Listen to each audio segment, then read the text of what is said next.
ධම්මනදී තිත්ත සරණ දහම් කාරණාවේ සිට නිර්වාණ මාර්ගය දක්වා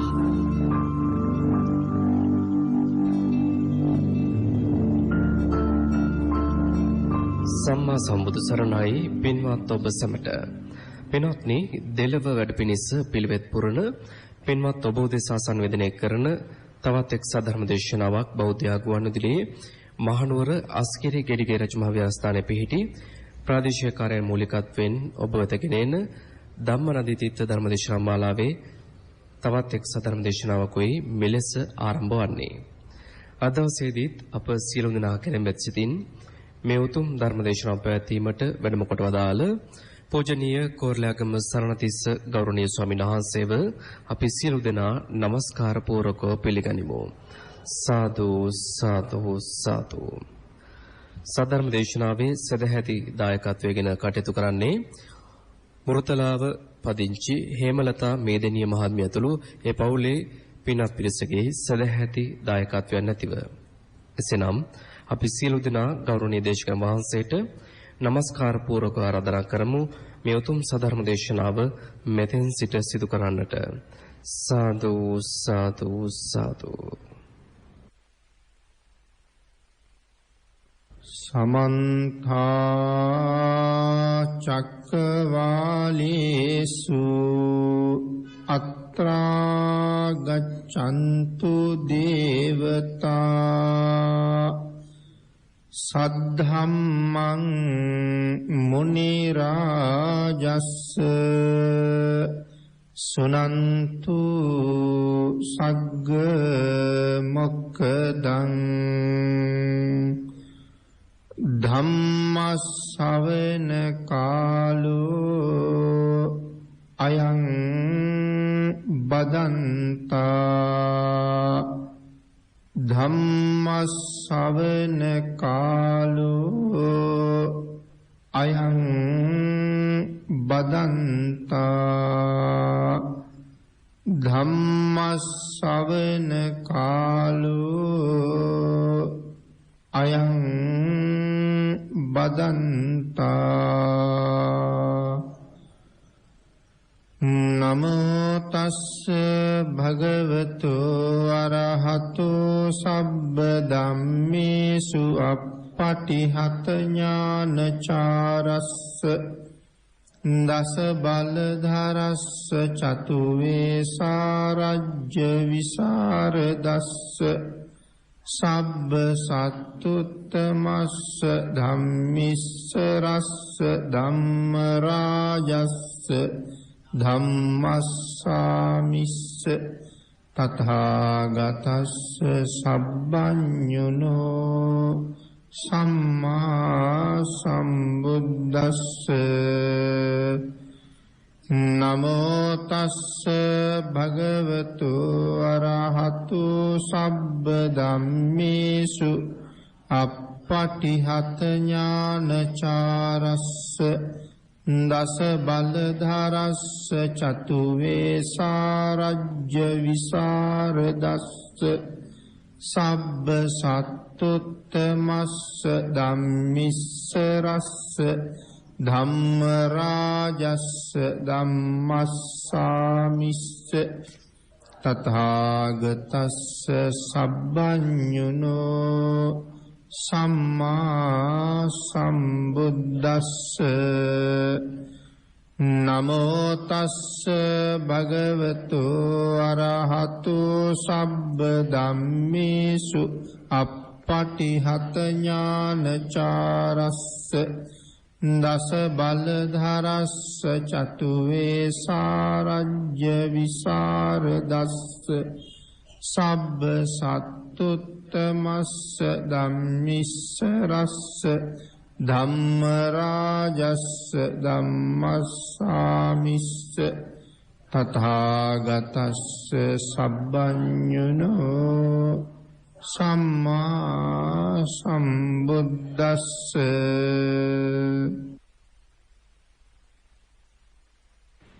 සද්ධර්ම ශ්‍රාවක කාරුණික ගුණගරුක බෞද්ධ පින්නතුනි, අදත් මේ සියලු දෙනාම සූදානම් වෙන්නේ ධම්ම නදී තිත්ත ධර්ම දේශනා මාලාවේ තවත් එක ධර්ම දේශනාවක් ශ්‍රවණය කිරීම සඳහා.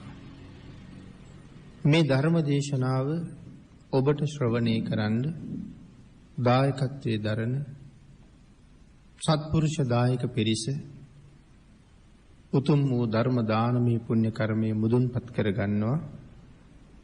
ධර්ම ශ්‍රවණය කරන්න මේ මොහොතේ සූදානම් වෙන ලොකු කුඩා ඔබ සියලු දෙනාම භාග්‍යතුන් වහන්සේ විසින් දේශනා කොට වදාළ උතුම් ප්‍රාර්ථනාව සිත්හි තහවුරු කරගෙන ධර්ම ශ්‍රවණය කරලා උතුම් ධර්ම ශ්‍රවණානිසංසය අත්පත් කරගන්න සූදානම් වෙමු. ඒ ප්‍රාර්ථනාව තමයි මේ ධර්ම දේශනාව ශ්‍රවණය කරන අතරතුරදීම මාගේ පංච නීවරණ ධර්මයන් යටපත් වේවා, සප්ත බෝධ්‍යාංග ආදී ධර්මයන් වැඩි දියුණු වේවා. මේ දේශනාව අතරතුරදීම මට උතුම් මාර්ගයක් ඵලයක් අවබෝධ වේවා කියන සිතින් යුක්තවම සද්ධර්ම ශ්‍රවණය කරමු. පින්තුනි, අද ධර්ම දේශනාවේ මාතෘකාව හැටියට මම යොදා ගන්න කල්පනා කළේ කර්මයක විපාක ගැන නැවතත් කියන ධම්මපද පාළියේ සඳහන් වෙන තවත් උතුම් ගාථා රත්නයක්. අපේ බුදුරජාණන් වහන්සේ මේ ගාථා රත්නය දේශනා කොට වදාළේ මහමුගලන් මහරහතන් වහන්සේත් ලක්කන මහරහතන් වහන්සේත් භාග්‍යතුන් වහන්සේ ළඟ මුණ ගැහිලා කතා බහ කරමින් හිටපු වෙලාවක මහමුගලන් මහරහතන් වහන්සේ ගිජුකුළු පවුව බැහැගෙන එනකොට සිනහවක් පහල කළා. ඒ සිනහව පහල කරාම ලක්කන මහරහතන් වහන්සේ අහුව ස්වාමීනි, සිනහ පහල කළේ ඇයි කියලා. මුගලන් මහරහතන් වහන්සේ සඳහන් කළා, ආයුෂ්මත් ලක්කන, ඒ කතාව මගෙන් දැම්ම අහන්න එපා. අපි පිණ්ඩපාතේ වැඩලා විහාරයට වැඩියහම බුදුරජාණන් වහන්සේ ළඟදී ඒ කතාව අහන්න. පිණ්ඩපාතේ වැඩම කරලා පිණ්ඩපාතේ අවසානයේ විහාරයට වැඩලා බුදුරජාණන් වහන්සේ වැඳගන්න ගියපු තැනේදී ලක්කන ස්වාමින් වහන්සේ මහමුගලන් මහරහතන් වහන්සේගෙන් ඇහුවා, මොග්ගල්ලාණන් වහන්සේ, උදේ අපි දෙන්න ගිජුකුළු පවුව බැහැගෙන වඩින වෙලාවේ සිනහ පහල කළ බව දැකලා මං අහපුවාම බුදුරජාණන් වහන්සේ ළඟදී අහන්න කියලා කීව නේද? මට දැන් ඒකට උත්තරයක් දෙන්න කියලා කිව්වා. මහ මොග්ගල්ලාණන් වහන්සේ බුදුරජාණන් වහන්සේට සඳහන් කළා, ස්වාමීනි, භාග්‍යතුන් වහන්සේ මම ප්‍රේතයෙක් දැක්කා. මේ වෙලාවේ ප්‍රේතයෝ කීප දෙනෙක් දකින්නවා. එක්කෙනෙක් අහි ප්‍රේතයෙක්. කවුද මේ අහි ප්‍රේතයා කියලා කියන්නේ? පාලියෙන් අහි කියන්නේ සර්පයාට. එතකොට ප්‍රේතේ සර්පෙක් වගේ. අහි ප්‍රේතයා. යොදුන් 25ක් දිගයි. යොදුනක් දල වශයෙන් 60ක්ම 10යි කියලා කල්පනා කළොත් යොදුන් 25ක් කියලා කියන්නේ කොයිතරම් දුරක්ද? මේ ප්‍රේතයාගේ වලිගේ පැත්තෙන් නැගෙන ගින්දර හිස දක්වාම දවාගෙන යනවා. හිසෙන් නැගෙන ගින්දර වලිගේ පැත්තට දවාගෙන යනවා. කඳ මැද්දෙන් ගින්දර නැගිලා දෙපැත්තට දෙවිලා යනවා. දෙපැත්තෙන්ම එකපාර ගින්දර නැගිලා මැද්දෙන් එකතු වෙනවා. අවුරුදු කෝටි ගාණක් මේ විදිහට පිලිස්සෙමින් නොමැරී ජීවත් වෙනවා. අනන්ත වේදනාව එක මොහොතක් අඩු වෙනවා, එක මොහොතක් නැති වෙනවා කියලා කාරණාවක් නැහැ. ඉතින් ඒ කාරණාව සඳහන් කළා ස්වාමීනි භාග්‍යතුන් වහන්සේ මට ඒ ප්‍රේතයා දැකලා තමයි සෙනහ පහළ වුණේ. ඊට පස්සේ සඳහන් කළා තව ප්‍රේතෙක් දැක්කා. එතන දැක්ව අනික් ප්‍රේතයා තමයි කාක ප්‍රේතෙක්. ආන්ගේ ප්‍රේතයා ප්‍රේතයන් 3 දෙනෙක් ගැන සඳහන් කරනවා. කාක ප්‍රේතයා ගැන මෙතන සඳහන් කරනවා. මේ කාක ප්‍රේතයා ගැන සඳහන් කරනකොට පැහැදිලි කළා ස්වාමීනි මේ කාක ප්‍රේතයා නොඑක් ප්‍රමාණයෙන් විශාල ප්‍රමාණයන් වලින් දක්වලා තියෙනවා. මේ කාක ප්‍රේතයාගේ කඳ 20 යොදුනක්. ඒ කපුටේ ශරීරය යොදුන් 20ක්. මුගලන් මහරහතන් වහන්සේ සඳහන් කළා යොදුන් 20ක විතර ප්‍රේතෙක් ස්වාමීනි කියලා. උන්වහන්සේව ගිජිකුළු පව්ව මුදුනේහි පැසෙන කාක ප්‍රේතයා දැකලා ඔහු පෙර කළ කර්මය සඳහන් කළා. කාකගෙන් ඇහුවා මොන වාගේ කර්මයක් කරලාද ඔහොම ජීවිතයක් ගෙවන්නේ කියලා. කාක්ක දෙවි ජීවත් වෙනවා. කාක සඳහන් කරනවා මේ රහතන් වහන්සේ සඳහන් කරනවා තාගේ දිව 5 යොදුනක් දිගයි. කපුටගේ දිව කොච්චර දිගයිද? යොදුන් 5ක් දිගයි. දල වශයෙන් 70ක්ම 50කට ආසන්නයි. එතකොට කපුටගේ තරම හිතා ගන්න වෙනවා. ඔළුව වට ප්‍රමාණය මැන්නොත් යොදුන් 9යි. වට ප්‍රමාණය යොදුන් 9ක් ඔළුවේ ප්‍රමාණය. ඊළඟට සඳහන් කළා කඳ 25 යොදුනක් පමණයි. උස මහත ඇත්තේ 25 යොදුනක් විතර උසයි 25 යොදුනක් විතර මහතයි.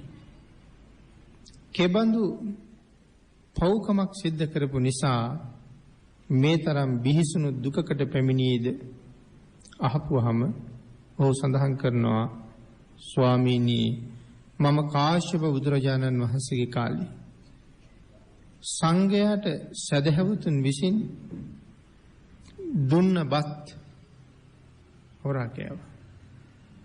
කාශ්‍යප බුදුරජාණන් වහන්සේගේ කාලේ ශ්‍රද්ධාවෙන් සංඝයාට දුන්න බත් හොරා කෑවා කියලා. මිනිසෙක් වෙලා ඉඳලාද කපුටෙක්ම වෙලා ඉඳලා සංඝයාට පූජා කරන්න කියලා මිනිස්සු පාත්‍රා වලට බත් බෙදාගෙන ඒ බත් අරගෙන ඇවිල්ලා සංඝයා වහන්සේලාට පිළිගන්වන්න කලින් ඒ වෙනුවෙන් සකස් කරපු ශාලාවක බත් පාත්‍ර ටික තියලා තිබ්බා. සඳහන් කරනවා ස්වාමීනි ඒ දානේ තාම සංඝසතු නෑ. මොකද පාත්‍ර වලට බෙදුවා මිසක් පිළිගන්නලා නෑ. අවශ්‍ය නම් ඒ පාත්‍රයේ ගෙදර අරගෙන ගිහිල්ලා අස් කරගෙන කණ්ඩ වුණත් පුළුවන්. නමුත් මිනිස්සු පාත්‍ර ටික ගෙනත් තියලා ගියහම මං වටපිට බලලා ප්‍රමාද දෝෂය දැකලා පාත්‍රය ළඟට ඇවිල්ලා බත් කටවල් 3ක් මං ගිල දැම්මා. ආන් ඒ පාප කර්මයයි මම මේ ගෙවන්නේ කියලා. මේ විදිහට කරුණු පැහැදිලි කරනවා. අතු අස්සේ හැංගිලා ඉඳලා ඇවිල්ලා ගිල දැම්මා කියලා සඳහන් කරනවා. සංඝයාට අයත් ගමත් බිමත් ගහක් කොළත් යන මේ කිසි දෙයක් මා ගත්තේ නැහැ. සංඝයාට අයිති කිසිම දෙයක් මම ගත්තේ නැහැ. නමුත් සංඝයා වෙනුවෙන් බෙදපු පාත්‍රයේ බත් ටිකයි බලහම කාලා තියෙන්නේ. සඳහන් කරනවා යටත් පිරිසෙන් සංඝසතු තනපතක් පොල්ලිරටුවක් පමණකුත් නොගත්තේ. සංඝයා සතු තනකොළ කෙන්දක්වත් මම ගත්තේ නැහැ. පොල්ලිරටුවක් වගේ දෙයක්වත් මම ගත්තේ නැහැ කියලා. ඉතිරි වන බතින් 3 කටක් ගත්ත නිසාම මා මේ තරම් පාපයකට ගොදුරු වුණා.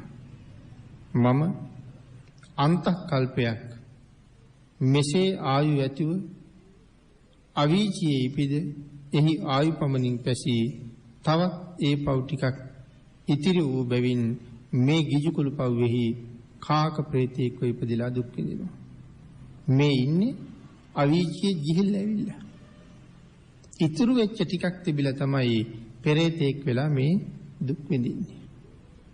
මෙතන මේ කතා කරනවා සංඝසතු දේ විනාශ කිරීම මොන තරම්නම් අකුසල සම්පන්නද කියන කතාවයි මේ පැහැදිලි කරන්නේ. අපි පැරණි බණ පොත්වල ලියලා තියෙන්නේ සංඝසතු ඉඩමකින් කිරිවැලක්වත් අදින්න එපා කියලා.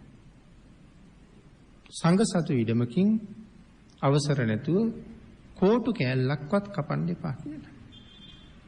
මොකද ඒවා මහා සංඝයාට අයිති. අද ඉන්න කෙනෙකුට වැඩ ඉන්න ස්වාමින් වහන්සේ නමකට නමුත් හොඳයි කියලා අවසරයක් දෙන්න බෑ. ඒ දේවල් සමහරලාට ගිහි අය දන්නේත් නැහැ. පන්සලට ගිහිලා ලොකු හාමුදුරුවන්ගෙන් ඇහුවොත් අහවල් ඉඩමින් අපි කෝටු ටිකක් කපා ගන්නද කියලා ලොකු හාමුදුරුවන්ට එක හෙලාම හොඳයි කියලා කියන්න බෑ. හරියටම නම් සංඝයා රැස් කරවලා සංඝයාගේ අනුමැතිය අරගෙන තමයි අවසරයක් දෙන්න ඕනේ. එහෙම නැතුව තමන් වහන්සේ විතරක් ඉන්නවා නම් අවසර දෙන්න පුළුවන් ක්‍රමයක් තියෙනවා. නමුත් සංඝයා රැස් කරවන්න පුළුවන් නම් රැස් කරවලා අවසරයක් දෙන එක තමන්ගේ රැකවරණයටත් බොහොම වටිනවා. තව සඳහන් කරනවා පින්නතුනි හනස්සක් පොල් පිත්තක් පොල් කොළයක් මේ පොතේ සඳහන් කරනවා මම සංඝසතු පොල් ඉරටුවක්වත් ගත්තේ නැහැ කියලා. මේ කරුණ අපි දැනුවත් වෙන එක හරි වටිනවා. එහෙම දෙයක්වත් ගන්න එපා කියලා කියනවා. නමුත් සාමාන්‍ය කෙනෙක් ඇවිල්ලා පොල් වත්තක නම් ආරාමේ තියෙන්නේ ලිපට දාන්න හනසු වැහිඳින්න පුළුවන්. ඒ විතරක් නෙමෙයි පොල් කොළ ටිකක් අරගෙන යන්න පුළුවන්. ස්වාමීන් වහන්සේ ඒ අයට එපා කිව්වොත් තැන ගිහිල්ලා ස්වාමින් වහන්සේට හොඳටම චෝදනා කරන්නත් පුළුවන්. අපි මෙච්චර දේවල් කරනවා අපිට හනස්සක්වත් දෙන්නේ. ගහයට වැටිලා දිරලා යන හනස්ස ගත්තහම මොනවා වෙනවද? එහෙම දැඩිසේ චෝදනා මුඛයෙන් කතා කරන්න පුළුවන්. ඒ නිසා සඳහන් කළා එකවරක් දෙවරක් ඒ අයට අවවාද කරන්න. ඒ අවවාදයේ නුරුස්සනවා නම් නැවත කියන්න යන්න එපා කියලා. මොකද සමාජයේ ගිහිල්ලා Tamanට අපකීර්තියක් හදන නිසා. නමුත් ඒකේ ප්‍රතිඵලය තමයි මේ තියෙන්නේ. සංඝ සතුයි කියලා කියහම ඒක සරියුත් මහරහතන් වහන්සේගේ ඉඳලා අයිති. අද නැතත් සංඝ සතු කරනකොට එහෙමයි. මතු අනාගතයේට මොනතරම් ප්‍රමාණයක් මේ ශාසනයේ භික්ෂූන් වහන්සේලා පහළ වෙයිද? ඒ සියලු දෙනා වහන්සේටම අයිති. ඒක නිසායි තනි පුද්ගලයෙකුට ඒකමතික තීරණයක් ගන්න යම් වෙලාවක අපහසු වෙන්න පුළුවන්කම තියෙනවා. මේවා ශාසනයේ බොහොම ගැඹුරු විනය කාරණා. ඒ නිසා අපි හරියට පරිස්සම් වෙන්න ඕනේ. අපේ අතීතයේ වැඩිහිටියෝ ළඟ පුරුද්දක් තිබුණා පන්සලෙන් ගේට්ටුවෙන් පිට වෙලා යනකොට පාද දෙකක් පිහලා යන්නේ. මේ පන්සලේ තියෙන වැලියටයක්වත් ගෙදර එන්න එපා කියලා. සමහර වෙලාවට පන්සලට ගිහිල්ලා ගහක කොළක තියෙන කිසිම දෙයකට අත තියන්නේ නැහැ. ඒ දේවල් වලට ගින්දරට වගේ බය වුණා. පන්සල අපිරිසිදු කරන්න කවදාවත් උත්සුක වුණේ නැහැ. අපිරිසිදු නම් පිරිසිදු කරනවා මිසක් අපිරිසිදු කරලා යන සිරිතක් තිබෙන්නේ නැහැ. නමුත් ඒ දේවල් නොදැනගත්තාම අපි අතින් හරියට අකුසල් සම්පූර්ණ කරගන්නවා අපි.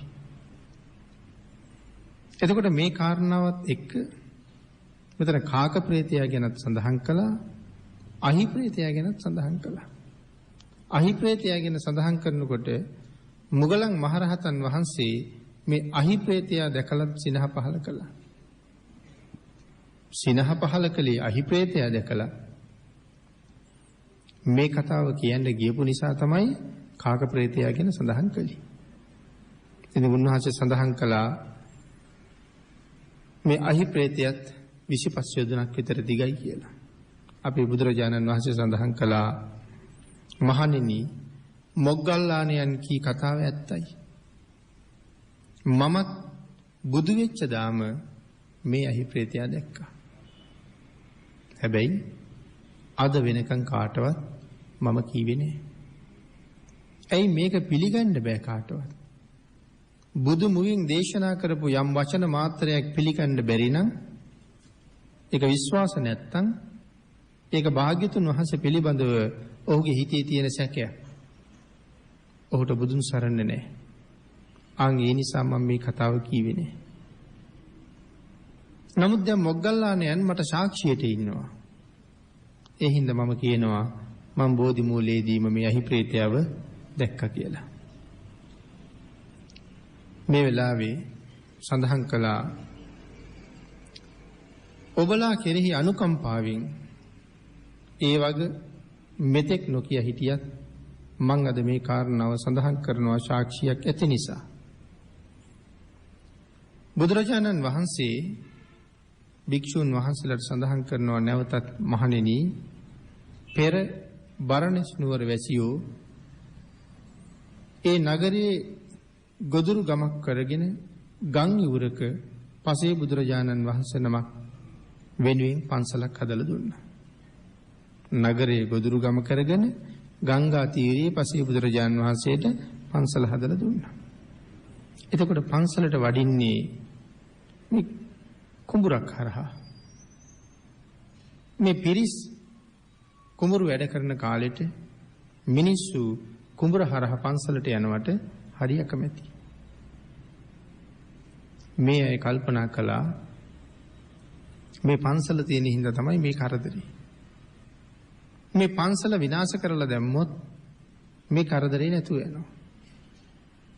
දවසක් බුදුරජාණන් වහන්සේ පිණ්ඩපාතේ වැඩියට පස්සේ මේ පිරිස පන්සලට ගිහිල්ලා මේ කුඹුරු හිමියා පන්සලට ගිහිල්ලා පන්සල කැඩුවා.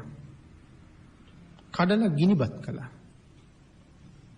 වෙනද වගේම මිනිස්සු පසේ බුදුරජාණන් වහන්සේ දැකලා වැඳලා බණ අහලා එන්න පන්සලට යන්න පිටත් වුණා.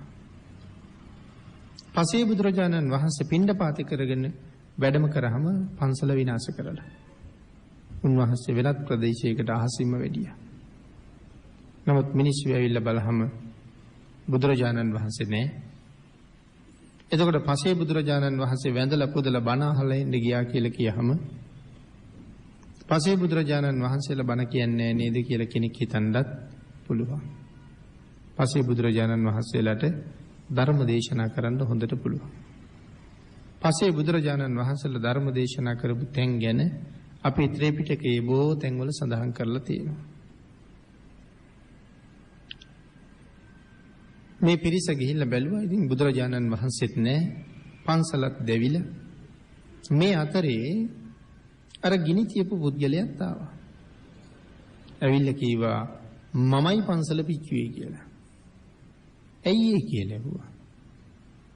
තමන් මූණ පාලා තියෙන ගැටලුවක් කීවා. මිනිස්සු ඒ වෙලාවේ ඒ මිනිස්සයාට ගහලම මැරුවා. මැරුණ ගමන්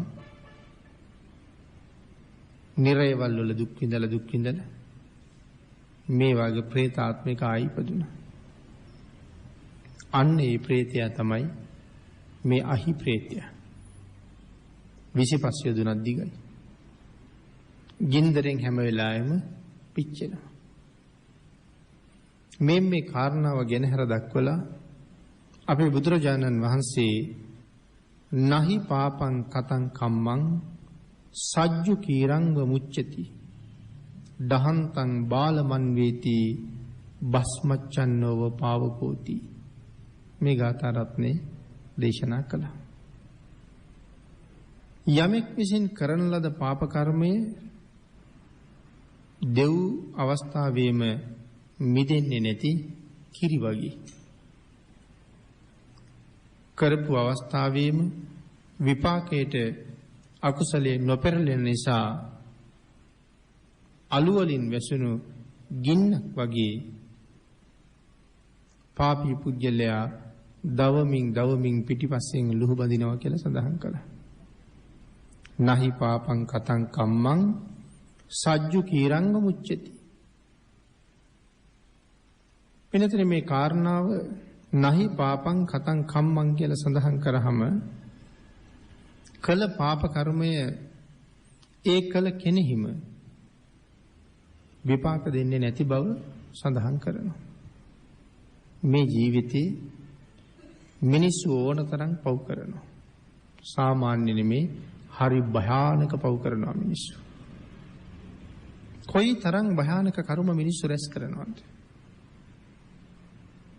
සමහර කෙනෙක් ඔය සුනකයෝ බලලුන් වාගේ සත්තු තමන්ගේ ගෙවල් වලට එනවට කැමති නෑ. ඒගොල්ලෝ ආයේ නොඑන්න වළක්ව ගන්න මොනවද කරන්නේ?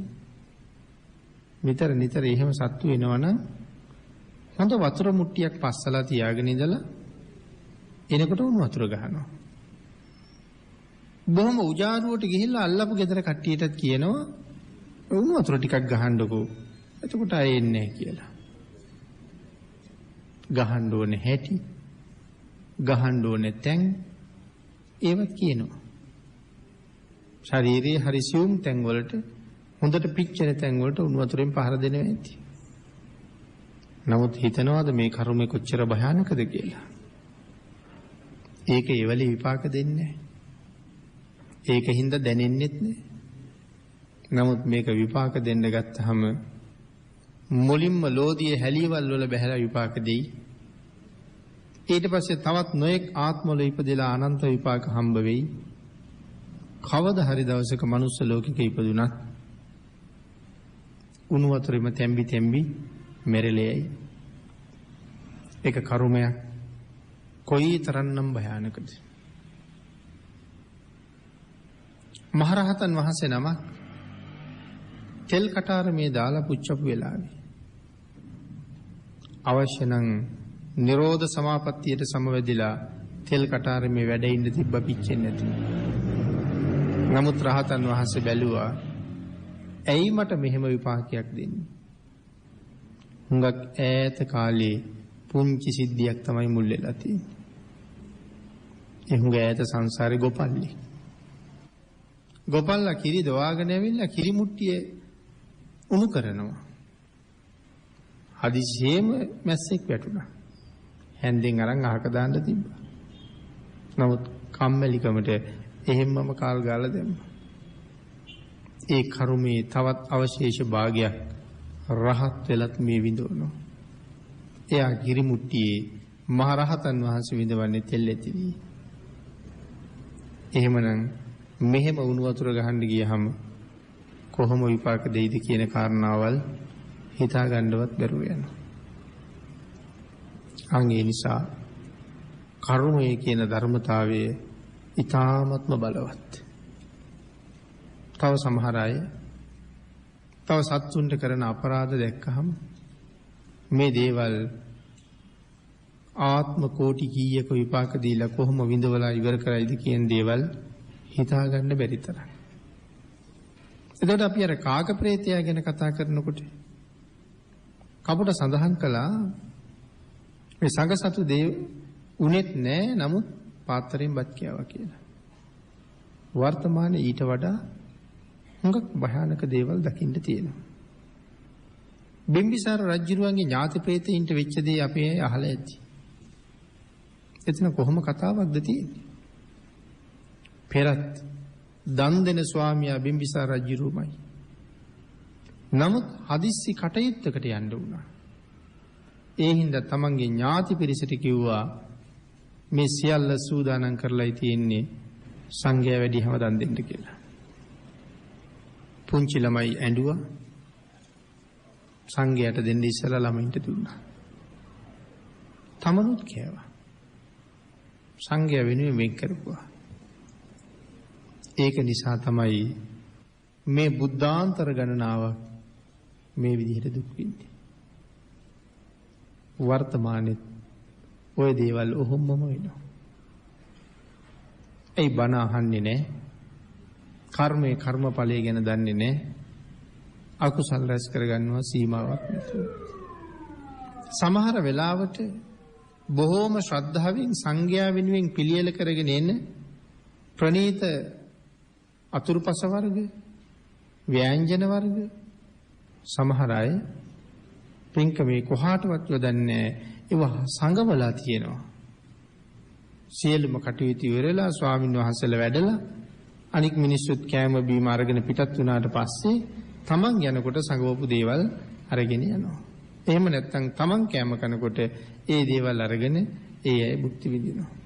සාමාන්‍යයෙන් පින්කම් ගෙවල් වල එහෙම දේවල් බොහෝසේ දකින්න තියෙනවා.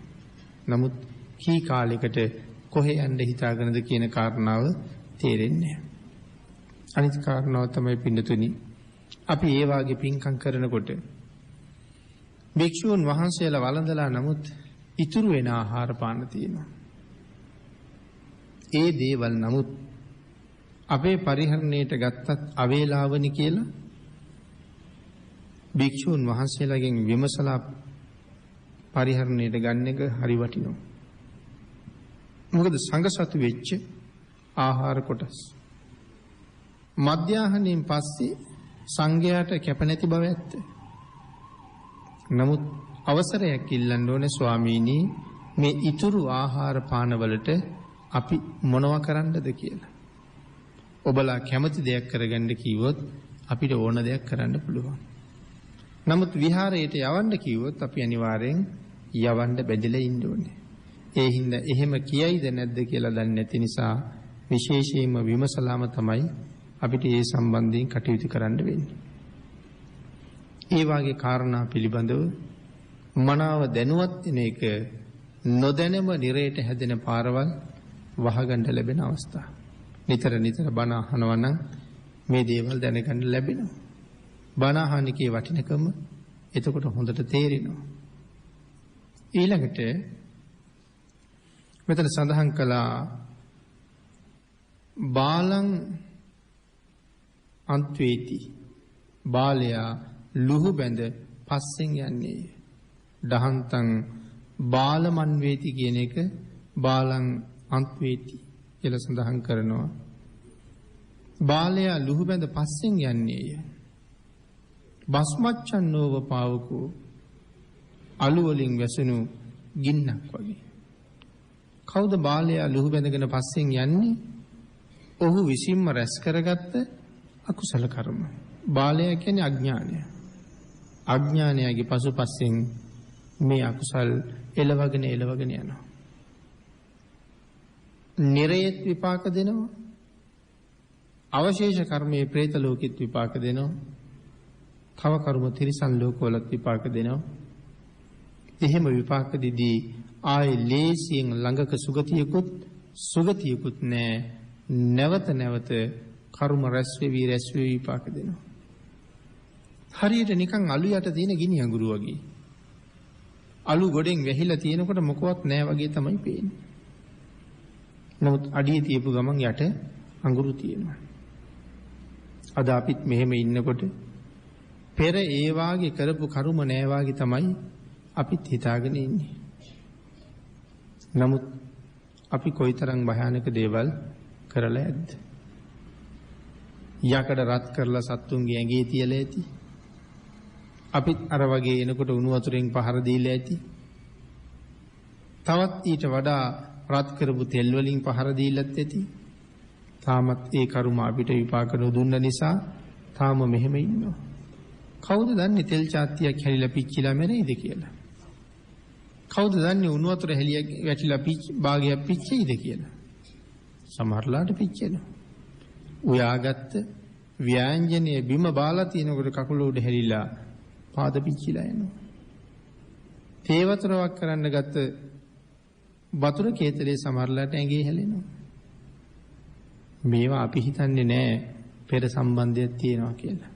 නමුත් ওই දේවල් වල පෙරත් සම්බන්ධකම් තියෙනවා. සමහර අය විදුලි සැර වැදිලා මැරිලා යනවා. මේ කාලේ අපි විදුලි සැර වද්දලා මරන්න නොයෙක් උපක්‍රම යොදනවා. ඉතින් මේ හැම එකක්ම බාලය පිටිපස්සෙන් එනවා කියලා සඳහන් කළේ ඒකයි. බස් මච්ඡන්නෝව පාවකෝ. පේන්නේ හොඳට ඉන්නවා. නමුත් පෙර කරපු අකුසල කර්මය බොහොම අප්‍රසන්න විදිහට ගිනි අඟුරු වගේ බබලි තියෙනවා සුදුසු වෙලාව එනකන්.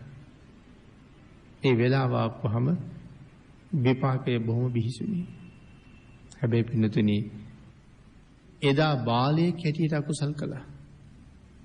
මෙදා සත්පුරුෂයෝ ඇසුරු කරලා ප්‍රඥාවන්තයෝ වෙන්න පුළුවන් වුණා නම් ඔවුන් වැඩියෙන් යොමු වෙන්නේ කුසල් වලට.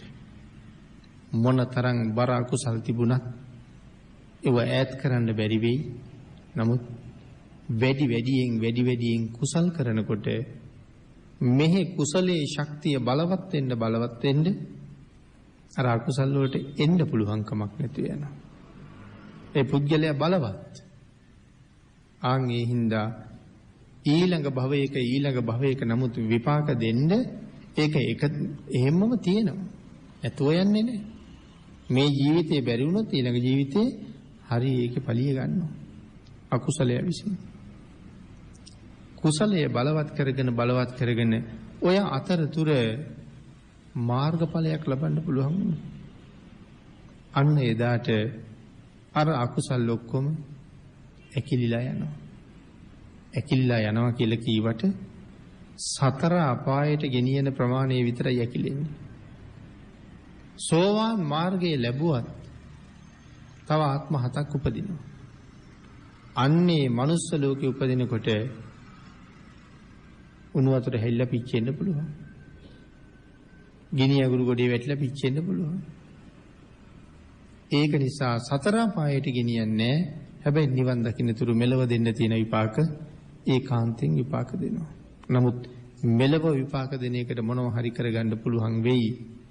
සතර පාය ගියොත් තමයි බේරෙන්න ක්‍රමයක් නැත්තේ. ආන්ගේ නිසා ඕනතරම් නොයෙක් දේවල් වෙනුවෙන් අකුසල් කරන්න යෙදුන ඉදිරිපත් උනායි ඉන්නවා. හැබැයි ප්‍රඥාව ඉදුවා. සමහර අය සමහර ලාවට ප්‍රශ්න කරනවා රට ජාතිය වෙනුවෙන් ජීවිත පරිත්‍යාග කරපු රජවරු යෝධයෝ වගේ අය ඒ අයට පව් නැද්ද කියලා. නැත්තේ නේ. නමුත් හැබැයි පස්සේ මහා පිංකම් කළා.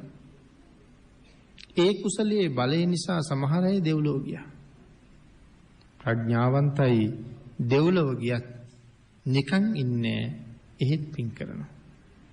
එහෙම පිං කර සමහර වෙලාවට සෝවාන් ඵලයේ හොයාගෙන යනවා. එතකොට අර අකුසල් වල බලයේ නිරයට ගෙනියන්න තරම් ප්‍රබල නැතිව යනවා. මේ ප්‍රඥාවන්තයන්ගේ හැටි. නමුත් බස්මච්ඡන්නෝව පාවකෝ මේ අලු යට ගින්දර වගේ මේක පස්සෙන් එලව ඇවිල්ලා පහර දෙන්නේ කාටද? බාලයට. දහන්තං බාලමන් වේති බස්මච්ඡන්නෝව පාවකෝ. බාලයාගේ පස්සෙන් එලව එනවා. ඒ බාලයා එතනත් කර්ම තියෙනවා මෙහෙත් ඇවිල්ලා රැස් කරනවා. එතකොට අර කර්ම වලටත් ලං වෙන්න හරි ලේසි. අන්න ඒ නිසා අකුසලයේ කර්මය කියන ධර්මතාවය මොන තරම් භයානකද කියන කාරණාව හැම වෙලාවෙම හිතන්න ඕනේ. යම් කර්මයක් කරන්න ලෑස්ති වෙනකොට ඒකාන්තයි මේක මට දවසක විපාක දෙන දෙයක්මයි නෑ කියලා හිතන්න මේපා. මොන කර්මයේද කරන්නේ ඒක දවසක අනිවාර්යයෙන්ම මට විපාකයක් බවට පත් වෙනවාමයි කියන කාරණාව මනාවම අවබෝධ කරගෙන තමයි කර්ම කරන්න ඕනේ. ලැජ්ජාව සහ බය. සප්තාර්ය ධනයේ කොටස් දෙකක්. ලැජ්ජ වෙන්න ඕනේ පව් කරන්න. බය වෙන්න ඕනේ පව් කරන්න. ඇයි බය වෙන්නේ? මේක මට අනුරූපව එකවතාවක් නෙමේ 100,000 වර එනවා. ලැජ්ජ වෙන්න ඕනේ පින් කරලා අරගත්ත ඉන්ද්‍රියන් කුසල් වඩන්න මිස අකුසල් වඩන්න ගත්තා නෙමෙයි කියන කාරණාව ගැන හිතන්න ඕනේ. ඊළඟට සඳහන් කරනවා මේ පාවක නම් ගින්නයි කස්ලෝ රෙදිපිලි ආදීහි පිරිසිදුකම දීප්තිය අලුලා මැදීමෙන් සේදීමෙන් ඇති කළ හැකිය. අලු භස්මච්ඡං නොව පාවකු භස්ම කියලා කියන්නේ අලු පාවක කියලා කිව්වේ ගින්න. ඊළඟට සඳහන් කළා භස්මයයි සඳහන් කළේ ඒ නිසා සමහර වෙලාවට වස්ත්‍ර වාගේ දේවල් පිරිසිදු කරන්න මේ අලු පාවිච්චි කරනවා කියලා සඳහන් කරනවා. යම් කිසි බඳුනකට දවාගත් කිරි ආදියට මේ මුහුන් ටිකක් එකතු කරාම ඒ කිරි මිදෙන්න පටන් ගන්නවා. සඳහන් කරනවා මේ වගේ මුහුන් නොදමන ලද්දේ නම් හෝ බඳුන් ආදී ඇඹුල් රසිති අන් බඳුනක නොබාහන ලද්දේ නම් මේ කිරි නොමිදෙයි කියලා. එහෙනම් කිරි මිදෙන්න මුහුන් වගේ දෙයක් නැත්තම් සුදුසු භාජනයක් ඒ වගේ දෙයකට දාන්න ඕනේ කියලා මෙතන සඳහන් කරනවා. ඒ වගේමයි පින්නතනි පාප කර්මය කරපු ගමම්ම විපාක දෙන්නේ. දෝපු ගමම්ම කිරි නොමිදෙනවා වගේ පාප කර්මය කරපු ගමන් විපාක දෙන්නේ. ඒක තිබිලා පැහැෙනවා. පැහිලා නිකන් රා වගේ බවට පත් වෙනවා. දැන් ආසව කියලා වචනයක් තියෙනවා. ආශ්‍රව කියලා අපි කතා කරනවා. මේ කර්මය පැහිලා විපාක දෙන්න සුදුසු මට්ටමටපත් වෙනවා. ඒකයි කරපු ගමන් විපාක දෙන්නේ නැත්තේ. පැහිලා තියෙනවා. දැන් මෝරලා තියෙන කර්මය සුදුසු වෙලාවේ අපිට ඒක උපරිමයෙන් පහර දෙන්න පුළුවන් ප්‍රමාණයෙන් පහර දීලා විපාක දෙනවා. මෙන්න මේ නිසා හැම මොහොතකම තමන්ගේ ජීවිතේ අකුසල කර්ම වලින් මුදා ගන්න, අකුසලයෙන් බේර ගන්න, අකුසල පක්ෂයට ගමන් නොකරවන්න උත්සාහ දරන්න ඕනේ. සමහර වෙලාවට වැරදි පූජාවකටවත් සම්බන්ධ වෙලා අපිට අඩුපාඩු සහිත විපාක එතකොට සංසාරේ ලැබෙනවා. වැරදි පූජාත් ඕන තරම් තියෙනවා. මොකද දුන්න හැටියටනේ ලැබෙන්නේ. අපි දෙන්නේ යම්සේද අපේ ප්‍රතිඵලයත් එහෙමයි. පිරිසිදු නැතුව දුන්නොත් අපිට පිරිසිදු නැතුවම හම්බ වෙනවා. හවසට පූජා කරනකොට පෙරන්නේ නැතුව දුන්නොත් ඒක සිල් කැඩෙන්න හේතු වෙනවා. අපිත් සංසාරේ හරියටම සිල් රකින්න ගියහම අපිටත් සිල් කැඩෙන්නම කරුණු කාරණා එකතු වෙනවා. කොච්චර හොඳට රැක ගන්නවා කියලා හිතුවත් කැඩෙන්නම තමයි කරුණු එකතු වෙන්නේ. සමහර වෙලාවට බුදුරජාණන් වහන්සේට පූජා කරන සමහර මල් වාගේ දේවල් පිච්චිලා ගියපුවා සමහරලාට පූජා වෙනවා. ඉතින් එතකොට අපිට හම්බ වෙන විපාකයත් ඊට සමාන වෙනවා. ඒ නිසා පූජාවක නමුත් අපිට හරියට පරිස්සම් වෙන්න වෙනවා. හරියටම නිවැරදිව කරගන්න දෙයක් අපිට හරි වටිනවා. පරිස්කාරයක් පූජා කරන්න ගියාම දැන් සමහර වෙලාවට අඩුපාඩු සහිත වෙනවා. සිවුරු මහන්න ගියාම සමහර සිවුරු මහලා ඉවර වෙච්චාම සිවුර නමන්න ගිහිල්ලා බලාම එක කොනක් දිගයි. අර සාමාන්‍යයෙන් හතර මුල්ල හරියටම සකස් වෙලා නැහැ. එහෙම වෙච්චාම රවන්න ගියාම එක පොටක් හැම වෙලාවෙම එල්ලෙන්න බලනවා. එහෙම නැත්නම් අර ගන්ටියෙන් ගැට ගහන්න ගත්තාම ඒක හරියටම ගැට ගැහිම සම්පූර්ණ කරන්න බැරුව යනවා. භික්ෂුන් වහන්සේලාට සිවුරු පෙරවීම සම්බන්ධයෙන් තියෙන ශික්ෂාපද එතකොට කැඩෙනවා. ඒකත් උන්වහන්සේලාගේ සීලයට paluddක් බවට තමයි පත් වෙන්නේ. එතකොට මගේ පූජාව නිසා උන්වහන්සේලාගේ ශික්ෂාපද paludu වෙනවා. සංසාරේ මමත් සිල් රකින්න ගියහම මගේ ශික්ෂාපද වලටත් ඒ වාගේ paludu වීම එකතු වෙනවා. මෙන්න මේ වාගේ කරුණු කුසල පක්ෂේ අකුසල පක්ෂේ හැම පැත්තෙම සැලකිලිමත් වෙන්න ඕනේ. එහෙම හැම පැත්තම සම්පූර්ණ කරගෙන කරන ටික හරියට නිවැරදිව කරාම සංසාරේ හරි සැප සහිතයි. ලැබෙන දේවල් වල අඩුපාඩු නැහැ. ලැබෙන දේවල් වල දෝෂ බවක් නැහැ. ලැබෙනකොට හොඳම විදිහට ලැබෙනවා. මේ වාගේ සසර මඟ සුවපත් කරගන්න අවශ්‍ය කරුණු කාරණා රාශියක් එකතු වෙනවා.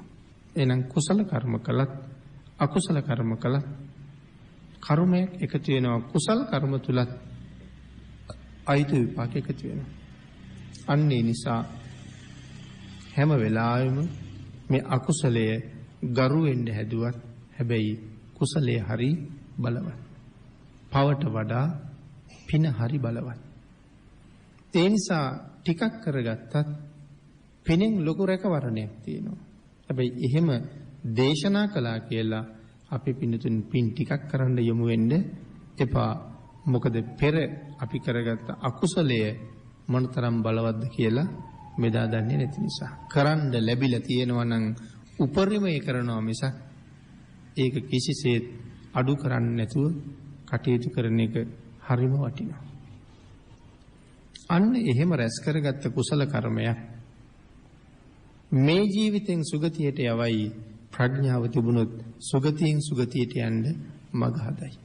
එක අවස්ථාවක් තම්බදාටික චෝරය කොසල් රජුරුවන්ගේ චෝර ඝාතකයා 55 අවුරුද්දක්ම මොනවද කළේ? මිනි මැරුවා. හරි භයානක මිනිහෙක්. මුල්ම කාලේ හොරු කණ්ඩායමකට එකතු වෙන්න ගියානේ. හොරු කණ්ඩායමට ගත්තේ නෑ අයියා. ඒ තරම්ම නපුරු මිනිහෙක්. හොර නායකයා ගාවට එක්ක ගියා. මෙයාගේ රැවුලත් තඹ පාටයි.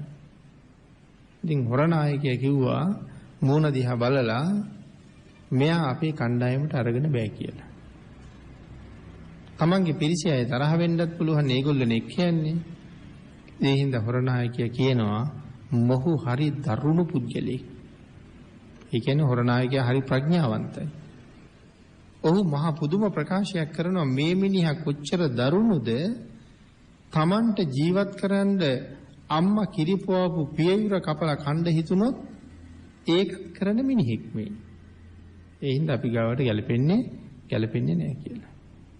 ඒ වුණාට මේ මනුස්සයා යන්නේ නැහැ. කණ්ඩායමට ගන්නෙත් නැහැ මිනිහා යන්නෙත් නැහැ. මේගොල්ලන්ගේ හිත දිනා ගන්න එයාලා හොරකමේ ගිහිල්ලා එනකොට උයලා තියෙනවා. එතන අස්පස් කරලා තියෙනවා. කාලයක් මෙහෙම කළා. ආයෙත් කණ්ඩායමේ අයට කියලා හොර නායකයාගේ අනුකම්පාව දිනාගත්තා. දිනාගෙන කණ්ඩායමට එකතු වුණා.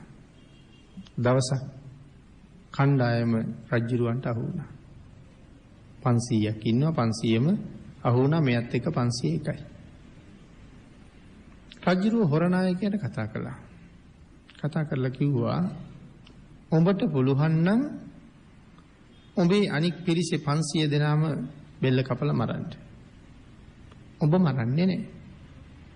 හොර නායකයා කිව්වා මගෙත් බෙල්ල කපන්න කීයටවත් මගේ පිරිස පාවලා දෙන්නේ නැහැ මම. ඊළඟට 500 දෙනාගෙම ඇහුවා. හැමෝම කියන්නේ අපි මැරෙනවා මිසක් අපේ අය මරන්නේ නැහැ පාවා දෙන්නේ නැහැ. අන්තිමට ගියේ තඹදාටික ගාවට.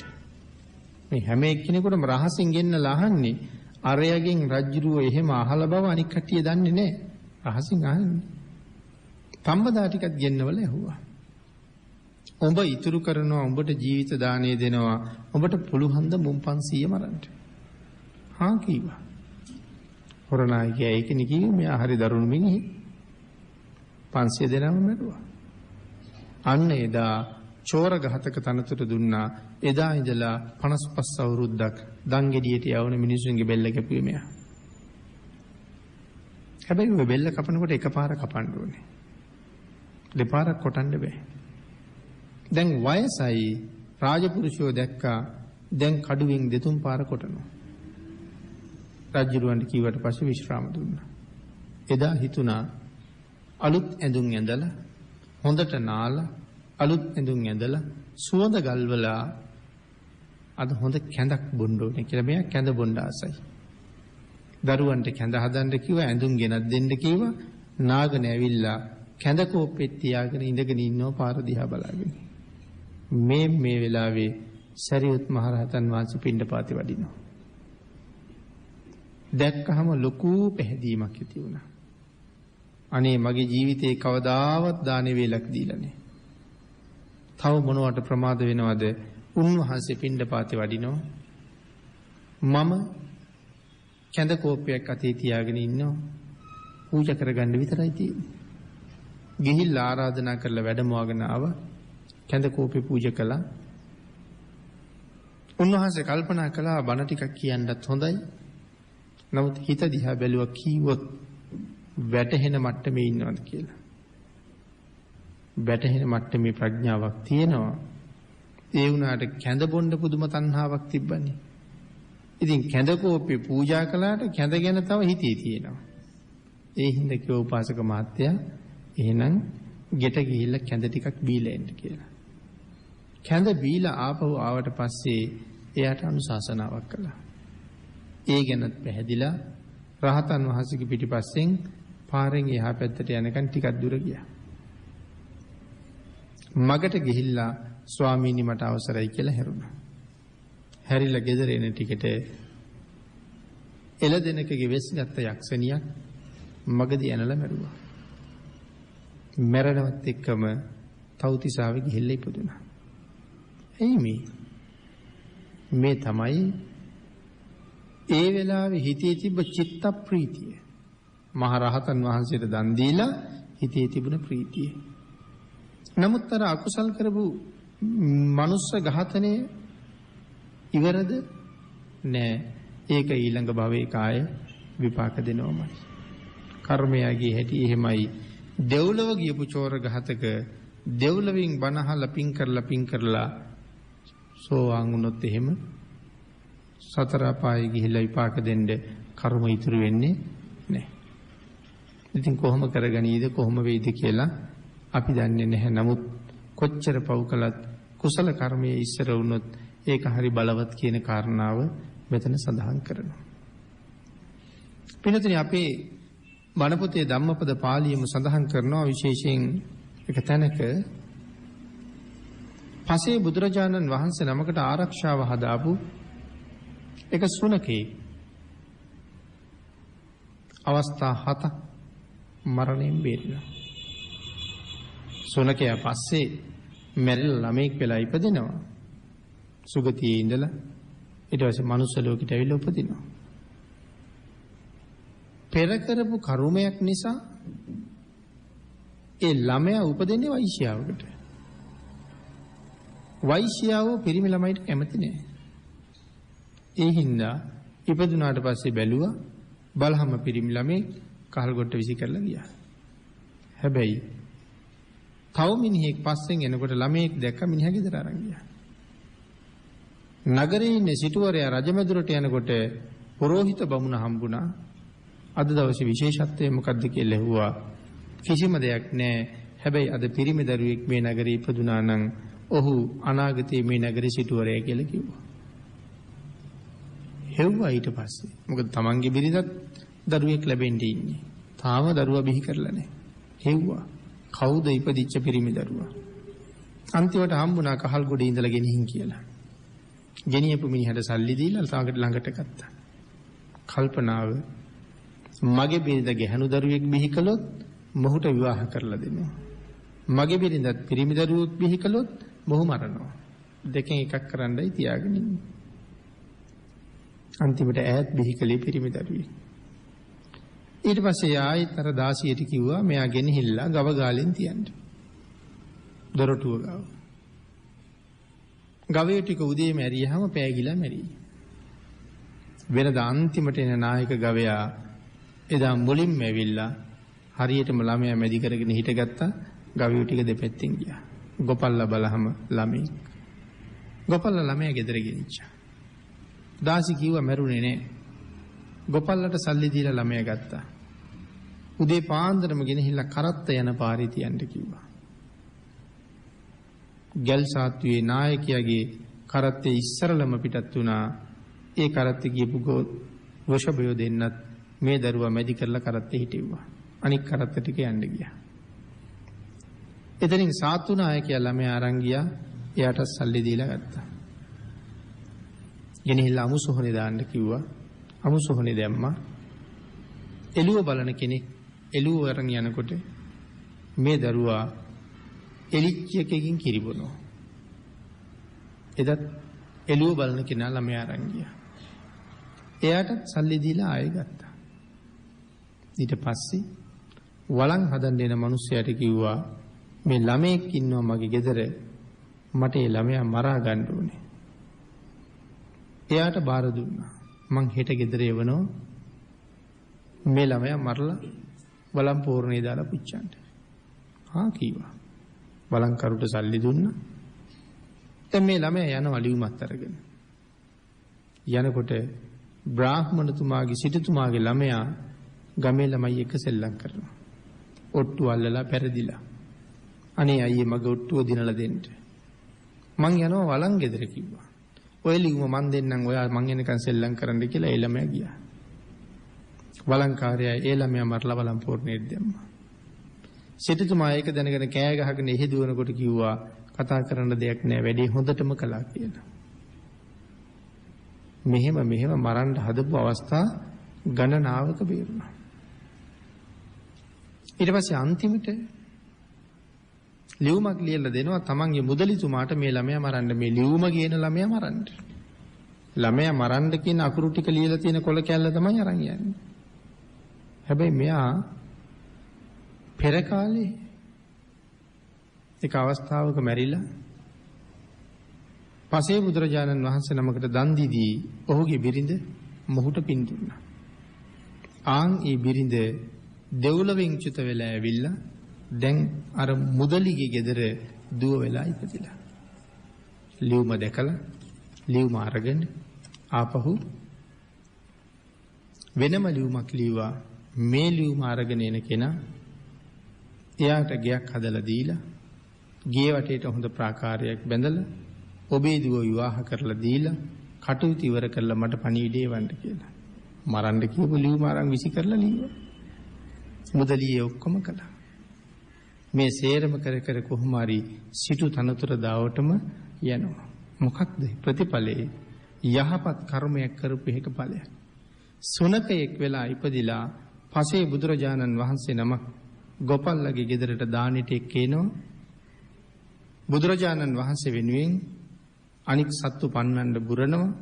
හැබැයි අවබෝධින් කළා භාග්‍යතුන් වහන්සේ පරීක්ෂා කළා අවබෝධින් කරනවාද මෙයා. බුදුරජාණන් වහන්සේ වෙන පාරවල් වල වඩිනවා. යන්න දෙන්නේ මග රකින්නවා. එහෙනම් පසේ භාග්‍යතුන් වහන්සේ උදෙසා කරපු තිරිසනෙක් වෙලත් කරපු කර්මය මේ තරම් ආරක්ෂාවක් හැදුවා. කුසල කර්මයේ බලයේ තරම් ශක්තිමත්. අකුසල කර්මයක් ඒ වගේ ශක්තිමත්. මේ තරම් ශක්තිමත් කුසල් තියෙනකොට මොනව නිසා සතර අපායයන් අකුසල් කරලා සංසාරය අඳුරු කරගන්නවද? ඒක අහන්න තේරුම් ගන්න ශ්‍රේෂ්ඨ බුද්ධාන්තරයක උතුම් මනුස්ස ජීවිතයක් ලැබලා ඉන්න කාලික අපි එයින් ප්‍රයෝජන නොගන්නවා නම් ඒක අපේම දුර්වලකමක් මිසක් වෙන කාගේවත් දුර්වලකමක් නෙමෙයි. අපි කරන හැම වැරද්දකටම දඬුවම් නියම කරන එකම විනිශ්චයකාරය ස්වභාව ධර්මයයි. අල්ලස් ගන්නෙ නැහැ, කාගේවත් වචන අහන්නේ නැහැ. දඬුවම දිහා වැරද්ද දිහා බැලුවා, දඬුවම නියම කළා. කෙන්දිරි ගන්න බැගෑපත් වෙන්න මොකවත් නැහැ. අන්න එහෙම ඍජු විනිසුරුවේක යටතේ තමයි ඔබත් මමත් ජීවත් වෙන්නේ. අන් ඒ නිසා කුසල කර්මයෙන් ජීවිතේ පෝෂණය කරලා නිතරම සිහිපත් කරනවා වගේ මේට වඩා හොඳ භවයක උපදිනවා කියන විශ්වාසයෙන් සතුටින් ජීවිතෙන් සමුගන්න මේ අවස්ථාව ප්‍රයෝජනෙට ගන්න හැටියට සියලු දෙනාටම සිහිපත් කරනවා. එහෙමනම් පින්නතුනි අද මේ උතුම් ධර්ම දේශනාවේ දායකත්වයේ මුරුතලාව පදිංචි හේමලතා මීදෙනිය මහත්මිය ඇතුළු පවුලේ සහෝදර සහෝදරියන් විසින් පරලෝසපත් මව්පියන් ඇතුළු වර්ග පරම්පරාගත ඥාතීන් පින් බලාපොරොත්තු වේ නම් මේ පින් අනුමෝදන් වී උතුම් වූ නිර්වාණ අවබෝධයේ පිණිසම හේතු වේවා. අපගේ කල්යාණ මිත්‍ර දේශප්‍රිය මහත්මයාගේ බාල දියණිය ඔමින්කා දේශප්‍රිය දියණියගේ 11 වෙනි ජන්මදිනයේට රත්නත්‍රේ ආශිර්වාදය ලැබේවා. වසරක් පුරාවට ධම්ම නදී තිත්ත දේශනා මාලාව පවත්වාගෙන යනු ලබන අපගේ කල්යාණ මිත්‍ර දේශකයන් වහන්සේට නිදුක් නිරෝගී සුවපත් භාවය ලැබේවා. තව දුරටත් මේ දේශනා මාලාව ඉදිරියට කරගෙන යාමට ශක්තිය ධෛර්යය ලැබේවා. එසේම වසරක් පුරාවට මහනුවර ප්‍රදේශය තුල මේ දේශනා මාලාව සංවිධානය කළා වූ සරත් ශාන්ත දේශප්‍රිය මහත්මයාට සහ එම මෙතිනියට ඇතුළු පවුලේ සියලු දෙනාට තවදුරටත් මේ දේශනා ඉදිරියට ගෙන යාමට ශක්තිය ධෛර්යය ලැබේවා.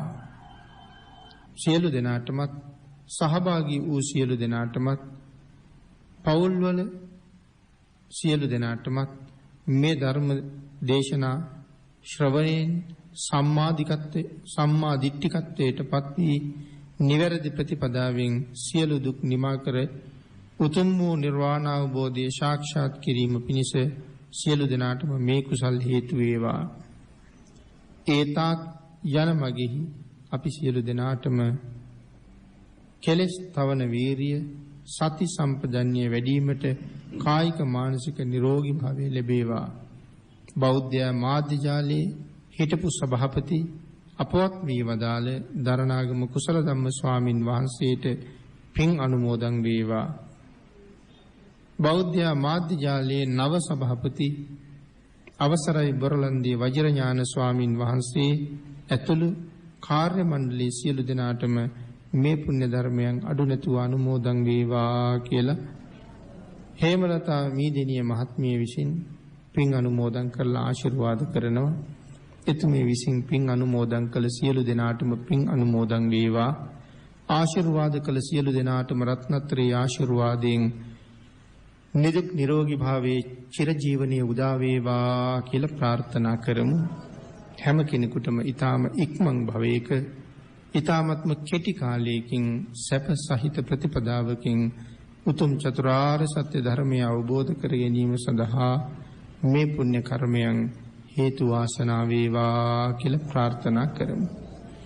ආකාශට්ඨා ච බුම්මට්ඨා දේවා නාග මහිද්దికා පුඤ්ඤන්තං අනුමෝදිත්වා චිරං රක්ඛන්තු ලෝක සාසනං දේවෝ වස්සතු කාලේන සස්ය සම්පත්ති හෝතු ච පීතෝ භවතු ලෝකෝ ච රාජා භවතු ධම්මිකෝ. සාදු සාදු සාදු. පින්වත්නි, ඔබ අප සියලු දෙනා කෙරෙහි මෙත් සිතින් ඒ උතුම් සද්ධර්ම දේශනාව සිදු කළ පූජනීය කෝරළයාගම සරණතිස්ස ගෞරවනීය ස්වාමීන් වහන්සේට නිදුක් නිරෝගීව තවත් චිරාත් කලක් මෙවැනි වූ ශාසනය කටයුතු කරගෙන යාමට අවශ්‍ය ශක්තිය ධෛර්යය ලැබේවායි අපි සියලු දෙනා සාදුනාදයක් පවත්වා ප්‍රාර්ථනා කරමු. සාදු සාදු සාදු.